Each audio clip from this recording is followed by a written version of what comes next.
Failure का ठप्पा लगा दिया था। उस मिशन ने उड़ा दिए सबके होश। चंद्रयान 3 अभी चांद पर पहुंचा भी नहीं कि उससे पहले चंद्रयान 2 ने भेजे ऐसे सिग्नल्स जिससे नासा भी हो गया हैरान। चांद की सतह पर कोई गैस ना होने की बात को चंद्रयान 2 ने कर दिया गलत साबित।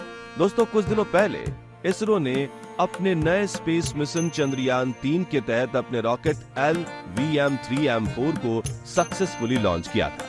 इसरो के सक्सेसफुल लॉन्च ने पूरी दुनिया में तहलका मचा दिया, जिस वजह से भारत का डंका दुनिया के कोने कोने में बज रहा है। लेकिन चंद्रयान 3 अभी लॉन्च ही हुआ था और ये चांद की सतह तक पहुंचा भी नहीं कि उससे पहले हमारे साइंटिस्ट्स के बीच एक सनसनीखेज खबर सामने आई। कुछ ऐसे सिग्नल्स, कुछ ऐसी खोज जिसे देखकर इसरो के साइंटिस्ट्स की खुशी का ठिकाना नहीं रहा। जैसा कि हम सब जानते हैं, चंद्रयान 3 अभी कुछ दिन पहले ही लॉन्च हुआ है और ये अभी चांद की सतह पर पहुंचा भी नहीं कि इसके प्रीडिसेसर ने कुछ ऐसा कर दिखाया जिससे चंद्रयान 2 ने एक नई उपलब्धि हासिल कर इतिहास रच दिया है। बात करें चंद्रयान 2 की, तो लॉन्च होने के कुछ दिन बाद स्पेस में जाते इसके व्हीकल का 5% हिस्सा डैमेज हो चुका था और तमाम बड़ी से बड़ी स्पेस एजेंसीज इस मिशन को फेल बता रही। चंद्रयान 2 से सभी ने उम्मीद खो दी थी, दुनिया इसे भूल चुकी थी, लेकिन शायद उन्हें पता नहीं था कि यही चंद्रयान 2 एक दिन उनके ऊपर भारी पड़ जाएगा और एक ऐसी डिस्कवरी कर दिखाएगा जिसे पहले किसी देश ने नहीं किया। आप में से जिन लोगों को नहीं पता उन्हें बता दें कि चंद्रयान 2 में रोवर विक्रम और अंतरिक्ष यान ऑर्बिटर शामिल थे। रोवर विक्रम का मेन मोटिव चंद्रमा की सतह की जांच करना और उसके जियोग्राफिकल कंडीशन को एनालाइज करना था। हालांकि यह सच है कि विक्रम मून के नॉर्थ पोल पर उतरते वक्त ही रफ लैंडिंग की वजह से फेल हो गया था, लेकिन इसके बाद भी अंतरिक्ष यान ऑर्बिटर ने चंद्रमा को सक्सेसफुली एनालाइज किया और एक नई खोज को अंजाम दिया। यहाँ तक कि ये ऑर्बिटर अभी भी पूरी तरह से सही हालत में है और अपना काम कर रहा है। यही कारण है कि इस बार चंद्रयान 3 मिशन में सिर्फ लैंडर और रोवर को शामिल किया गया, ऑर्बिटर को नहीं, क्योंकि चंद्रयान 3 अपने मिशन के लिए चंद्रयान 2 के ऑर्बिटर का इस्तेमाल करने वाला है। दोस्तों, चंद्रयान 2 के ऑर्बिटर की इस कामयाबी की बात करें तो इसरो ने खुद बोला है कि चंद्रमा की सतह पर कोई भी गैस मौजूद न होने की बात को अब गलत साबित किया जा सकता है। इस नई खोज पर इसरो ने खुद बोला है कि इससे चांद की सतह को समझने में बहुत मदद मिलेगी। अंतरिक्ष के बारे, स्पेस और चांद की सतह के बारे में समझना बहुत ही आसान हो जाएगा। वहीं बात करें चंद्रयान 3 की, तो वो अभी कुछ दिनों पहले ही 14 जुलाई को लॉन्च हुआ और अगर सब कुछ प्लान के अकॉर्डिंग हुआ तो 23 या 24 अगस्त को ये चांद की सतह पर लैंड कर जाएगा। इस लैंडिंग के साथ ही हमारा भारत, अमेरिका, रसिया और चाइना के बाद चंद्रमा पर सॉफ्ट लैंडिंग करने वाला दुनिया का चौथा देश बन जाएगा।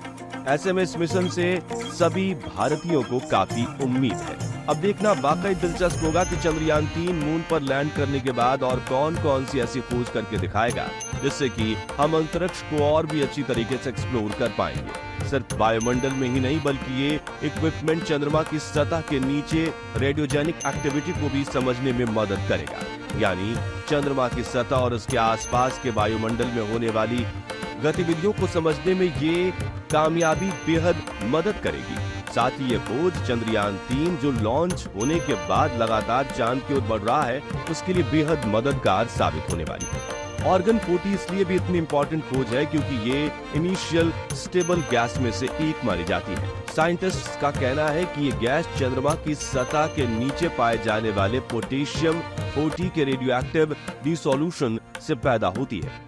इसके पहले अपोलो 17 मिशन के तहत भी आर्गन 40 जैसे गैसेस के साक्ष्य का पता लगाया गया था, लेकिन वो खोज काफी सीमित थी।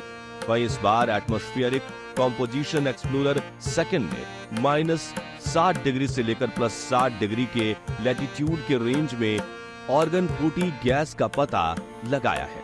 ऐसे में ये उपलब्धि इसरो के लिए काफी ज्यादा मददगार साबित होने वाली है। दोस्तों, इसरो के लिए यह खोज इसलिए भी इतनी खास है क्योंकि नासा, जिसके हर एक मिशन का बजट इसरो से कई गुना ज्यादा रहता है और जिसके पास हाई एंड टेक्नोलॉजीज की सुविधा भी है हमसे कहीं ज्यादा, वो भी अभी तक ऐसी खोज नहीं कर पाया है। जबकि इसरो, जो कि अफोर्डेबल बजट में मुश्किल से मुश्किल मिशन भी कंप्लीट कर दिखाती है, उसने फिर एक बार चांद पर नई कामयाबी का झंडा गाड़ दिया है। यही तो खासियत है हम भारतीयों की। हम हर चीज का जुगाड़ करना जानते हैं। आज के समय में इसरो के लूनर और मार्शियन मिशंस की बहुत ही चर्चा है। चीन के बाद से ही इंडिया भी अब ह्यूमंस को मून पर भेजने के लिए स्पेस मिशंस पर काम कर रहा है और इसकी शुरुआत 2008 में ही हो गई थी, जब PSLV के मॉडिफाइड वर्जन की मदद से इसरो ने चंद्रयान 1 को लॉन्च किया था। यह पहला प्रोब था जिसने चंद्रमा पर पानी के साक्ष्य ढूंढे थे। इसके बाद 2019 में GSLV मार्क 3 की मदद से चंद्रयान 2 को लॉन्च किया गया था। अब चंद्रयान 3 की मदद से इसरो चंद्रमा पर सॉफ्ट लैंडिंग के मिशन को पूरा करना चाह रही है और अब क्योंकि चंद्रयान 3 सक्सेसफुली लॉन्च हो चुका है तो हमें पूरी उम्मीद है कि अपनी पिछली गलतियों से सीखते हुए हम यह कामयाबी भी जरूर हासिल कर लेंगे। इसरो दुनिया की सबसे ज्यादा एडवांस स्पेस एजेंसीज में से एक बन चुकी है और इसकी कॉस्ट एफिशिएंसी को देखकर लगता है कि आने वाले समय में ये नासा को भी पीछे छोड़ने में कामयाब हो जाएगी। वैसे इस पर आपकी राय क्या है, हमें कमेंट करके जरूर बताएं। चैनल को सब्सक्राइब जरूर करें। अगर आपको हमारी ये वीडियो पसंद आई हो तो इसे ज्यादा से ज्यादा शेयर करें, साथ ही बेल आइकन को भी प्रेस कर दें ताकि हमारी नई वीडियोस की नोटिफिकेशंस आपको मिलती रहे।